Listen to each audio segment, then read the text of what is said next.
Video start करने से पहले एक मेरी क्विक रिक्वेस्ट है, अगर आप सुपर चैट कर सकते हो मुझे, मैं अपना UPI ID नीचे दे दूंगा। अगली वीडियो में मैं आपको आउट भी दूंगा। ठीक है, continue. Mother to less than the maximum for poisoning her own child. How do you get through the day? One moment at a time. I ask God to just carry me through each moment, each hour, each day. People believe you had a hand in it, that he's not here because of you. I didn't murder him. I didn't poison him. Had a right to grow up and a right to grow old, and she stole that from him. I didn't harm him in any way. I wanted to know what was going on with him because They're beyond depraved, despicable, and evil. When Lacey Spears turned her back in the courtroom, I could clearly see her face from the gallery. At times, she was crying. एक 5 साल का बच्चा जिसकी life शुरू से लेके आखिर तक बहुत ज़्यादा मुश्किल में गुजरी। जब वो पैदा हुआ उसको उसके पहले हफ्ते में ही हेल्थ इश्यूज होने लग गए थे और वो हेल्थ इश्यूज बढ़ते गए।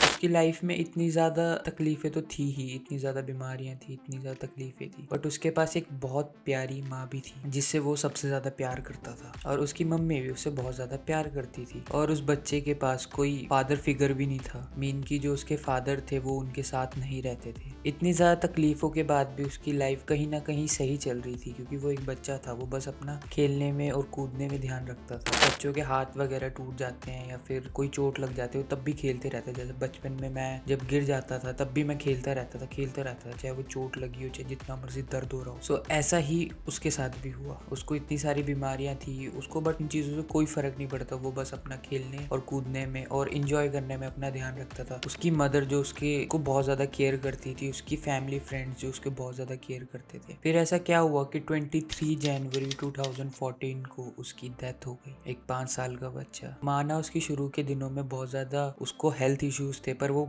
ठीक हो गए थे, बट उसकी तब भी मौत हो गई और उसका सारा शक उसकी मदर पर चला गया। सो आज हम जानने वाले हैं गार्नेट स्पीयर की स्टोरी। तो हमारी स्टोरी में 3 मेन कैरेक्टर होने वाले हैं। पहला लेसी स्पीयर, दूसरा क्रिस हिल एंड तीसरा गार्नेट स्पीयर। तो स्टोरी शुरू होती है 2008 से जब लेसी अपनी बड़ी बहन के साथ एलबामा में एक अपार्टमेंट में रहते होते हैं। उसकी बड़ी बहन का नाम था रेबेका। उन्हीं के अपार्टमेंट में एक फ्लोर नीचे एक हील नाम का बंदा रहता होता है, क्रिस हील जो कि एक गैराज डोर इंस्टॉलर होता है, 30 साल की उम्र का, जो कि अपने पार्टनर के साथ वहां पर रह रहा होता है। जो हील और लेसी होते हैं वो उस टाइम पर एक दूसरे को नहीं जानते होते, बट जो हील होता है वो उनके बारे में मजाक उड़ाता होता है लेसी के बारे में, क्योंकि वो उससे छोटी होती है ना, इसलिए। सो एक दिन क्या होता है, हील जो होता है वो अपने अपार्टमेंट के बाहर अपने पार्टनर के साथ खड़ा होता है। सो मजाक में वो लेसी को प्रीडेटर बुला लेता है, जिससे कि जो लेसी होती है वो उस बात का बुरा मान जाती है और वो चुपचाप रोने वाली हालत में अपने अपार्टमेंट की तरफ बढ़ने लगती है। तभी जो हील की पार्टनर होती है जो वहां पे खड़ी होती है वो उसको बोलती है कि जाओ उसको रोको, नहीं तो वो कोई सीन क्रिएट कर देगी। तब जाके जो हील होता है वो वहां पर उसको जाके बात करता है कि हम जो है हमसे मजाक कर रहे हैं, ठीक है, कि मतलब सीरियस मत लो उस चीज़ को। सो ये वो टाइम था जब उन दोनों की पहली बार बात हुई, लेसी एंड हील की। हील ने ये बात भी बताई थी कि जो लेसी होती है वो उस टाइम पर बहुत ज़्यादा एंटी सोशल थी, मतलब कि जिन लोगों को दूसरे लोगों से मिलना पसंद नहीं होता या फिर हिचकिचाते हैं जो दूसरे लोगों से मिलने में। सो ये सब होने के बाद वो दोनों दोस्त बन जाते हैं, मतलब बात वगैरह होनी शुरू हो जाती है। फिर एक दिन क्या होता है कि जो लेसी होती है वो उसके घर पर जाती है हील के और उसको बोलती है कि मुझे तुम्हारी मदद चाहिए एक काम में। जो बच्चे का क्रिब नहीं होता जिसमें बच्चे को रखते हैं, उसको क्रिब बोलते हैं, ठीक है, वो जो पालना जिसे बोलते हैं, उसको सेटअप करने के लिए उसको हील की मदद चाहिए थी कि वो भारी होगा या कुछ होगा। तो वो उसके लिए मान जाता है कि हाँ भाई वो हेल्प मांग रहे तो करेगा ही ना। तो वो वहां से जाते हैं उसके रूम वगैरह में और वहां पर उसे पता लगता है कि उसके साथ एक बच्चा भी है जो कि उसकी फ्रेंड जोनाथन का है। जो लेसी होती है वो जोनाथन के बच्चे को, जिसका नाम जोजो है, जोजो को वो वीकेंड्स पर और कभी कभी रात को, मतलब जब उसकी दोस्त को बाहर वगैरह जाना होगा या फिर कोई और बात होगी तो वो उसको उस टाइम पे रखती होती है अपने साथ। सबसे पहली क्रीपी बात यहाँ पर आती है। जो लेसी होती है वो अपने बाकी दोस्तों को ये बात बताती है कि जो जोजो है वो उसका खुद का बच्चा है। सो जब वो उसके रूम में होते हैं, जब वो उसका क्रिब बना रहे होते हैं, मतलब सेटअप करना पड़ता है ना, तो जब वो हील वो कर रहा होता है ना, सो जो लेसी होती है उससे पर्सनल क्वेश्चंस पूछने शुरू करती है। हील को ये बात पता लग जाती है कि जो लेसी है वो बहुत ज्यादा अकेली है, उसका कोई दोस्त नहीं है और उसको अटेंशन चाहिए। कुछ टाइम बाद जो वो अटेंशन होती है वो हुकअप्स में बदल जाती है और वो एज एन फिजिकल रिलेशनशिप में आ जाते हैं, नेबर्स विद बेनिफिट। सो ये सब जो भी होता है, ये हुकअप्स वगैरह, ये सब इनके 3-4 महीने तक, कुछ महीनों तक चलते हैं। और उसके बाद जो लेसी होती है वो उससे ब्रेकअप कर लेती है। और ब्रेकअप के कुछ टाइम बाद वो बताती है हील को कि वो प्रेग्नेंट है। सो जब हील को ये बात पता लगती है तो वो सोचता है मतलब कि उन दोनों को मैरी कर लेना चाहिए क्योंकि वो प्रेग्नेंट है इस करके। सो ये मैरी चलते चलते वो अपने बच्चे का नाम भी रखना शुरू कर देते हैं कि हम अपने बच्चे का क्या नाम रखें। सो उस टाइम पर लेसी बोलती है कि हमें अपने बच्चे का नाम गार्नेट रखना है, ठीक है, गार्नेट। जिसमें कि जो हील होता है वो उसको मना करता है कि नहीं, ये नाम अच्छा नहीं है, हम कोई और अच्छा नाम ढूंढते हैं, हम देखते रहते हैं, अभी थोड़ी ना बच्चा हो चुका है या फिर बहुत जल्दी होने वाला है, अभी तो काफी टाइम पड़ा है। वहां पर जो वो दोनों लोग होते हैं वो एकदम कपल्स की तरह बात करने लगते हैं, एक दूसरे को कपल्स की तरह ट्रीट करने लग जाते हैं। जो हील होता है वो लेसी को बहुत ज्यादा ट्राई करता है कि वो उससे मैरी कर ले। मतलब जो हील होता है वो सीरियस था लेसी को लेके बिकॉज शी वॉज प्रेग्नेंट। फिर लेसी को अचानक से पता नहीं क्या हुआ और वो अपना पूरा का पूरा प्लान बदल देती है। वो बोलती है कि ये जो बच्चा है ये तुम्हारा नहीं है, ये किसी और का है, क्योंकि उसका एक्स था जिसका नाम था ब्लेक। वो बोलती है कि जो ब्लेक है वो मेरा सोलमेट है और वो ही मेरे बच्चे का बाप है। और वो ये सब भी बोलती है कि जो ब्लेक है वो एक पुलिस वाला है जिसकी पिछले साल डेथ हो गई है। जो लेसी होती है वो अपने ब्लेक के बारे में, अपने ट्रू लव के बारे में ब्लॉग पोस्ट भी डालना शुरू करती है, जो कि उसने 2 पोस्ट डाली थी कि उसका जो सोलमेट है उसकी डेथ हो गई है।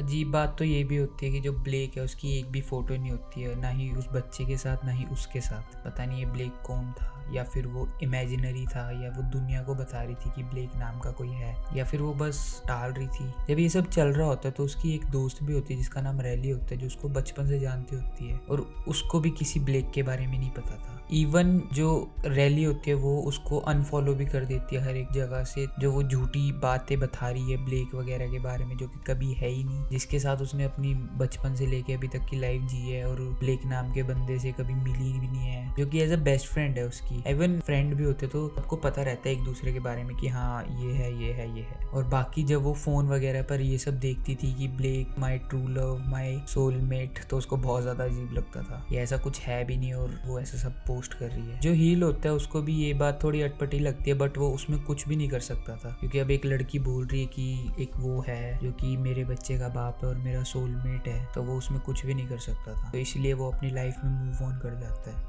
दिसंबर 3, 2008 जब लेसी को गार्नेट पैदा होता है। जो लेसी होती है वो बहुत ज़्यादा खुश होती है, बहुत ज़्यादा हैप्पी होती है कि उसका एक बेबी हुआ है, और वो बहुत ज़्यादा केयरिंग भी होती है। अब एक माँ अपने बच्चे को केयर ही करेगी ना, I mean, वो माँ बनी थी तो वो बहुत ज़्यादा खुश होती है, वो बहुत ज़्यादा केयर करती है अपने बच्चे का। बट जो गार्नेट होता है उसको उसके पहले वीक में ही हेल्थ इश्यूज फेस करने पड़ते हैं। He was diagnosis with failure of thrive. इसका मतलब जो गार्नेट था उसको माल न्यूट्रिशन की कमी थी, मतलब कि उसको अच्छे से खाना नहीं मिल रहा था और उसकी वजह से उसको बार बार हॉस्पिटल में आना और जाना पड़ रहा था। उसको हर हफ्ते विजिट करना पड़ रहा था क्योंकि वो अंडर न्यूट्रिशन था। और ये हॉस्पिटल का आना जाना उसके पहले 9 हफ्ते तक चला। लाइक अभी एक बेबी पैदा हुआ है और आपको हर हफ्ते या फिर हर दिन हॉस्पिटल में आना जाना कर रहा है, और ये बच्चे को और एक माँ को कितना ज्यादा डिस्टर्बिंग रहेगा। बट ये था, और खास बात ये कि वो वहां तक नहीं रुका। जो गार्नेट होता है उसकी हेल्थ में कोई भी सुधार नहीं आया होता। उसके बाद जो उसकी मदर होती है उसको और भी ज्यादा डॉक्टर्स के पास लेके जाती है। वो बहुत सारे डॉक्टर के पास लेके जाती है, बहुत सारे हॉस्पिटल लेके जाती है, बहुत सारे मेडिकल फैसिलिटीज में लेके जाती है। और यहाँ तक कि गार्नेट जो था उसको एक ईयर इन्फेक्शन भी हो गया था। ईयर इन्फेक्शन के साथ साथ जो गार्नेट था वो कुछ खा भी नहीं रहा था। इसकी वजह से वो बहुत ज्यादा वेट भी लूज कर रहा था अपना। जब वो 10 महीने का हुआ तब डॉक्टर्स को पता लगा जो उसके सोडियम लेवल है वो बहुत ज्यादा हाई थे। जो एक नॉर्मल इंसान या बच्चे के जो सोडियम लेवल होना चाहिए वो 140 तक होना चाहिए, और उसका करीब 180 था, जो कि बहुत ज़्यादा था। एक नॉर्मल बच्चे, एक 10 महीने के बच्चे के लिए बहुत ज़्यादा था। और लेसी को अभी भी यही लगता था कि उसका वेट नहीं बढ़ रहा, उसको ये नहीं हो रहा, उसको वो नहीं हो रहा, और इसी चक्कर में वो उसको और भी ज़्यादा डॉक्टर्स के पास लेके गई। जब गार्नेट 10 महीने का हो गया तो उसको अपनी सर्जरी करानी पड़ी ताकि उसके पेट में थोड़ा सा खाना जा पाए। डॉक्टर्स ने उसके पेट में एक फीडिंग ट्यूब लगा दी जिसको हम जी ट्यूब बोलते हैं, जिसकी वजह से उसके पेट में थोड़ा खाना चले जाए। इस जी ट्यूब के थ्रू जो डॉक्टर्स होते हैं वो बच्चे को या फिर फिर जिसको भी लगा होता है उसको डायरेक्ट न्यूट्रिशन दे सकते हैं, या तो एक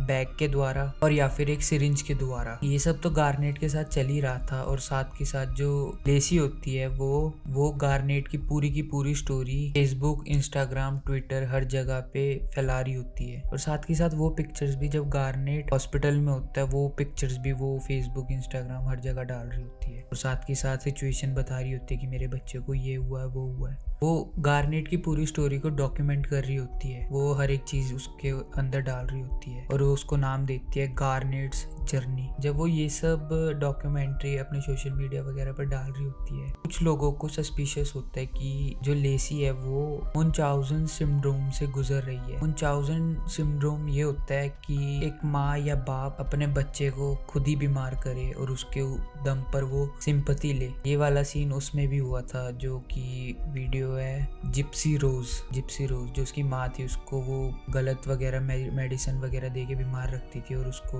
उसके नाम पे सिंपैथी लेती थी बहुत ज्यादा। सो लोगों को लगने लगा कि ये भी वही कर रही है। फिर कुछ टाइम बाद जो लेसी एंड गार्नेट होते हैं वो अलाबामा से फ्लोरिडा शिफ्ट हो जाते हैं, जहाँ पर वो डॉक्टर वगैरह को रेगुलरली विजिट भी करते हैं। जब उसके दोस्त लेसी के घर को विजिट करते हैं अलाबामा में, जब वो गार्नेट को देखते हैं तो वो वहाँ हर जगह कूद रहा होता है, हर जगह खुश होता है, हर जगह खेल रहा होता है जैसे कि नॉर्मल बच्चे करते हैं, और वो उस टाइम पे 2 साल का था। उसके दोस्तों को कभी भी ये नहीं लगा था कि वो बीमार है, वो कहीं से बीमार नहीं दिख रहा था। फिर वो लेसी के घर पर ही खाना खाते हैं और टाइम स्पेंड करते हैं, और वो फिर वहाँ से चले जाते हैं। 2012 में लेसी एंड गार्नेट जो होते हैं वो दूसरी जगह शिफ्ट कर जाते हैं। यहाँ पर वो शिफ्ट कर रहे होते हैं, उस जगह का नाम होता है चेस्टनट रिज, जो कि होती है न्यूयॉर्क में। और वो एक हॉस्पिटल जैसी जगह में रहते हैं जहाँ पर लेसी काम भी करती होती है। कम्युनिटी होती है ना, कम्युनिटी जो होती है जहाँ पर जो लोग होते हैं वो मददगार लोगों को हेल्प करते हैं, ठीक है, उनकी देखभाल वगैरह करते हैं। और वहीं पर जो गार्नेट होता है वो अपने स्कूल भी जाना शुरू कर देता है न्यूयॉर्क में। सो सब कुछ बिल्कुल सही चल रहा होता है। वो वहाँ पर अपने नेक्स्ट 1.5 ईयर गुजारते हैं, और कुछ ही समय के बाद जो गार्नेट होता है वो 5 साल का हो जाता है। तो जब वो 5 साल का हो जाता है उसको फिर से हॉस्पिटलाइज करना पड़ता है। तो जो गार्नेट होता है उसको शीजर होने लग जाता है। शीजर एक ऐसा सिम्टम है जिसमें जो बच्चा या फिर बड़ा होता है उसको चक्कर आने लग जाते हैं, वो अपना कॉन्शियसनेस खो देता है और बॉडी में स्टिफनेस हो जाती है, मतलब कि अकड़ जाती है बॉडी। तो इसके लिए उसको हॉस्पिटल में एडमिट करना पड़ता है। जनवरी 17, 2014 जब गार्नेट एडमिट होता है न्यूयॉर्क नायाक हॉस्पिटल में, मशीनों से घिरा हुआ, उसके सर पर पट्टियां लगी हुई है, हर जगह मशीन्स, हर जगह उसको सुइयां लगी हुई है। उसकी हालत बहुत ज़्यादा बुरी होती है। डॉक्टर्स को हर टाइम उसके आसपास रहना पड़ता होता है क्योंकि उसका जो ब्रेन है वो कभी भी काम करना बंद कर सकता था। डॉक्टर्स को भी उसके आसपास रहना पड़ता है क्योंकि उनको वहाँ पर मॉनिटरिंग करनी थी उसके दिमाग की। और जो लेसी होती है वो उसी के साथ होती है, उसके साथ में बैठी होती है पूरे टाइम। हर एक चीज़ बिल्कुल नॉर्मल होती है, बिल्कुल नॉर्मल। एक बच्चा है वो बीमार हो गया या फिर उसकी पहले भी हिस्ट्री है बीमारी की, तो एक और बार बीमार होना बिल्कुल नॉर्मल है। बट इस टाइम पे कुछ अलग होता है। एडमिट होने के 2 दिन बाद गार्नेट की हालत बहुत ज़्यादा बुरी हो जाती है। और जब उसकी हालत बहुत ज़्यादा बुरी हो जाती है तो डॉक्टर्स टेस्ट करना शुरू करते हैं जिसमें उनको पता लगता है कि गार्नेट के सोडियम लेवल नॉर्मल से बहुत ज़्यादा हाई है। एक नॉर्मल बच्चे के लिए 138 जो लेवल होता है वो एक नॉर्मल लेवल होता है, बट जो गार्नेट का लेवल था वो 182 होता है, जो कि बहुत ज़्यादा हाई है। जैसी गार्नेट की हालत बहुत ज़्यादा ख़राब होती है उसको हेलीकॉप्टर या फिर प्लेन के थ्रू दूसरे हॉस्पिटल में शिफ्ट किया जाता है जहाँ पर उसकी कंडीशन थोड़ी अच्छी होती है। ये अभी उसका 3रा दिन चल रहा है। 3रे दिन में जब उसकी हालत में इम्प्रूवमेंट आनी शुरू हो जाती है जो कि सिर्फ और सिर्फ कुछ देर तक ही चलती है। सोडियम लेवल के हाई होने की वजह से गार्नेट का ब्रेन स्वेल करना शुरू कर देता है और अब इस टाइम पर गार्नेट लाइफ सपोर्ट पर होता है और लेसी को बिल्कुल कुछ भी समझ नहीं आ रहा होता कि ये क्या चल रहा है, ये क्या हो रहा है मेरे बच्चे के साथ और ऐसा क्यों हो रहा है। She couldn't understand why I don't know what happening with my 5-year-old son। ये उसके खुद के शब्द थे। 23 जन 2014 गार्नेट की डेथ हो जाती है। Nana, Papa, A young mother. He meant the world to her and she was a loving mother. 5 साल का बच्चा जिसके पास सिर्फ और सिर्फ उसकी अकेली माँ थी और दुनिया भर की तकलीफें जो कि उसको बचपन से पहले वीक में ही पैदा होते ही मिली थी और अब उसकी डेथ। गार्नेट की डेथ के बाद सब कुछ ख़त्म सा हो गया।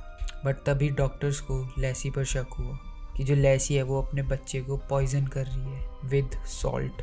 सो डॉक्टर्स जो होते हैं वो पुलिस वालों को कॉल करते हैं और उसको इस चीज़ के बारे में इन्वेस्टिगेशन करने को बोलते हैं। अब यहाँ पर स्टोरी बहुत ज़्यादा इंटरेस्टिंग होने वाली है। जैसी पुलिस वालों को डॉक्टर्स की कॉल आती है वैसी वो इन्वेस्टिगेशन शुरू कर देते हैं और बहुत ही जल्द वो सर्च वारंट अरेंज कर लेते हैं ताकि वो लेसी स्पेयर के घर पर छापा मार सकें। वो उसके घर पर जाते हैं। फॉर सेक ऑफ गॉड वहाँ पर बहुत सारा नमक मिलता है और नॉर्मल वाला नमक नहीं, सी सॉल्ट, जो कि सी सॉल्ट जो होता है उसके अंदर 40% ज़्यादा सोडियम होता है।